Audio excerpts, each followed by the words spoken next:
আসসালামু আলাইকুম।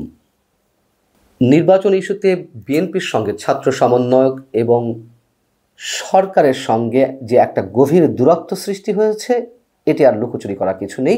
এটা এখন ওপেন সিক্রেট। একই সঙ্গে রাজনৈতিক দলগুলো সম্পর্কে আমাদের তথ্য এবং সম্প্রচার উপদেষ্টা যে ঘোরতর আপত্তিকর মন্তব্য করেছেন, সেইখান থেকে নতুন করে দ্বন্দ্বটা আরও বেশি জোরালো হচ্ছে। কিন্তু আমি এই মুহূর্তে যে বিষয়টি বলতে চাই, ইতিহাস বিকৃতির অভিযোগে বিএনপির যে একটা ভয়ঙ্কর গর্জন, সেটি আমাদের জন্য খুবই সিগনিফিক্যান্ট, রাজনীতির জন্য খুবই তাৎপর্যপূর্ণ এবং বিশ্লেষণাত্মক। বিএনপি মহাসচিব মির্জা ফখরুল ইসলাম আলমগীর গত শুক্রবার শহীদ বুদ্ধিজীবী দিবসে যে গর্জন ছেড়েছেন বিএনপির পক্ষ থেকে, আমরা কি সেটি খুব খেয়াল করে শুনেছি? তিনি বলছেন, অনেকেই এখন ৭১কে একটু পেছনে রাখার চেষ্টা করছে, এটা ইতিহাস বিকৃতির আর এক প্রচেষ্টা। এইভাবে তারা ষড়যন্ত্রের মাধ্যমে দেশের মূল ইতিহাস থেকে জাতিকে দূরে সরিয়ে রাখতে চায়। আমাদের এই সেন্টেন্সটির, এই যে ষড়যন্ত্রের মাধ্যমে, এই শব্দটির দিকে একটু জোর দেওয়া প্রয়োজন নিশ্চয়ই। তিনি বলছেন, আমাদের মূল ইতিহাস এই স্বাধীন বাংলাদেশ আর ২০২৪ সালের গণ অভ্যুত্থানকে কেউ যেন খাটো না করে, ইতিহাস বিকৃতি যেন না ঘটে। গত ১৫ বছর ধরে ইতিহাসকে বিকৃতি করা হয়েছে, ঠিক তেমনি এখন যাতে ইতিহাস বিকৃতি না হয় সেজন্য সবাইকে সজাগ থাকতে হবে। খুবই গভীর মর্মার্থক কিছু কথা বলেছেন মির্জা ফখরুল ইসলাম আলমগীর, যেটি স্বাধীন বাংলাদেশের প্রতিটি ক্ষেত্রেই খুবই তাৎপর্যপূর্ণ। আমি ব্যক্তিগতভাবে অপেক্ষায় ছিলাম যখন এই সরকারের বিভিন্ন কর্মকাণ্ডে, ছাত্র সমন্বয়কদের বিভিন্ন কর্মকাণ্ডের মধ্য দিয়ে ৭১-এর চেতনাকে খাটো করা হচ্ছে নাকি ২৪-এর চেতনাকে বড় করে তোলা হচ্ছে, এরকম যেমন নানান ধরনের প্রশ্ন, মৌলবাদী বিশেষ বিশেষ কোনো শক্তির জায়গা থেকে একটা আস্ফালন, সেই জায়গা থেকে আমি ব্যক্তিগতভাবে অপেক্ষায় ছিলাম এক্ষেত্রে বিএনপির অবস্থানটি কী সেটি জানার জন্য।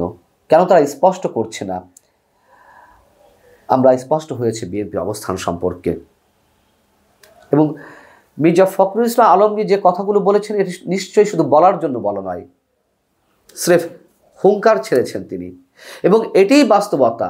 এদেশে ৭১-এর চেতনাকে ছোট করে, ৭১-এর চেতনাকে পেছনে ফেলে কখনোই এই বাংলাদেশ, এই বাঙালি জাতি সামনের দিকে এগিয়ে যেতে পারে না।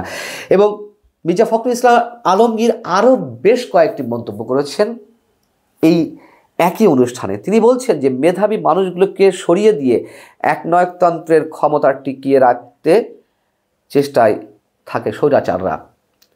৭১ সালে সেটি করেছে পাকিস্তান। খুবই কৌশলে এই শব্দগুলো বলেছেন। এবং তিনি বলেছেন রাজনীতি করতে গেলে মেধাবী হতে হয়। তিনি কাদেরকে উদ্দেশ্য করে কথাগুলো বলেছেন সেটিও আমরা বুঝতে পারি। তার দলীয় নেতাকর্মী ছাড়া আর কাদেরকে মিন করে তিনি এই কথাগুলো বলছেন? যাদেরকে মিন করে কথাগুলো বলা হচ্ছে তারা কি বুঝতে পারছেন?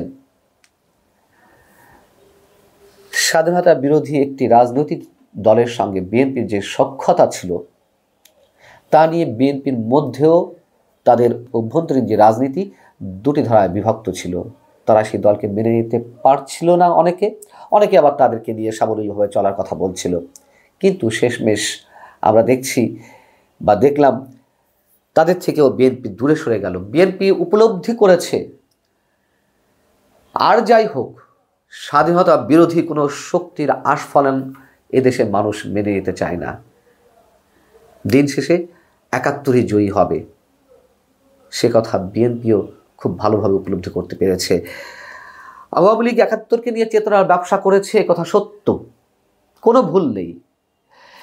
আওয়ামী লীগের সময় ৭১-এর চেতনা অনেক উপরে তুলে ধরা হয়েছে ঠিকই, কিন্তু সেটিকে পুঁজি করা হয়েছে তাদের নিজ স্বার্থে, হীন স্বার্থে।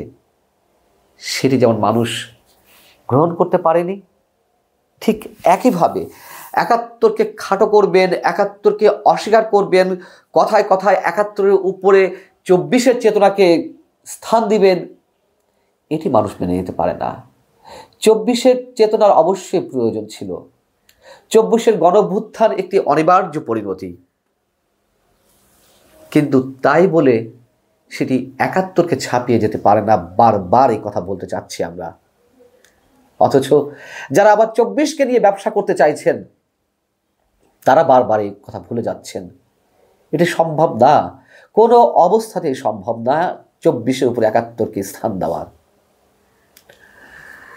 মির্জা ফখরুল ইসলাম আলমগীর আবারও সেই অনুষ্ঠানে আমাদের তথ্য এবং সম্প্রচার উপদেষ্টা যেই কথাগুলো বলেছেন রাজনৈতিক দলগুলো সম্পর্কে, যে তারা সরকারকে, অন্তর্বর্তী সরকারকে ব্যর্থ করে দিতে চায়, আবারও তার তীব্র প্রতিবাদ জানিয়েছেন। এবং তিনি বলছেন যে নাহিদ ইসলামের বক্তব্য কেন্দ্র করে যে এটা অত্যন্ত ঘোরতর অভিযোগ। আমি মনে করি যে এই ধরনের উক্তি তার প্রত্যাহার করা উচিত।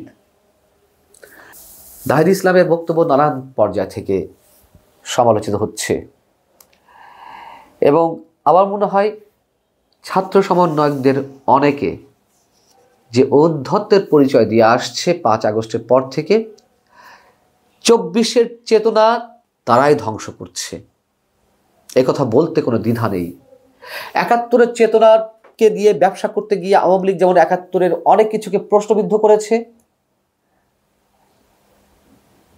যেমন আমি যদি আবারও সেই উদাহরণ দিই যে বিএনপি তো 2001 সালে জামাতকে সঙ্গে নিয়ে জোট সরকার গঠন করেছিল। বিএনপি এর আগেও ক্ষমতায় ছিল 1991 সালে।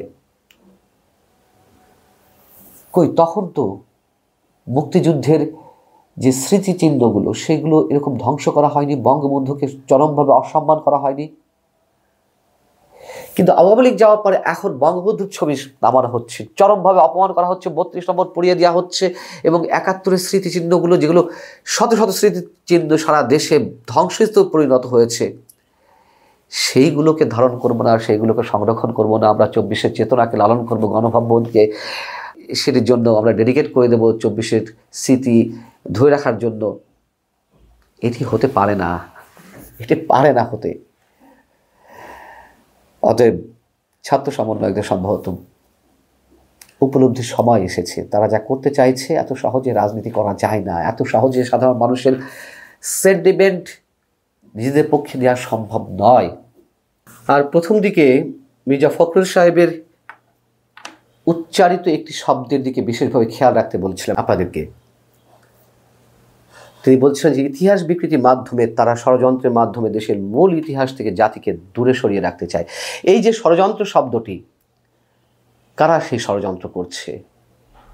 সরকারের ভেতরে এবং বাইরে থেকে কারা দেশকে একটা মৌলবাদী শক্তিতে রূপান্তরিত করতে চায়, মৌলবাদী দেশে রূপান্তরিত করতে চায়, সেই কথাটিও মির্জা ফখরুল ইসলাম আলমগীর খুব সিগনিফিকেন্টলি উচ্চারণ করেছেন, আমাদেরকে মনে করিয়ে দিয়েছেন। বিএনপি যখন এইটি মিন করছে তাহলে অবশ্যই আমাদের জন্য ভাববার বিষয়। আল্লাহ হাফেজ, ভালো থাকুন সবাই।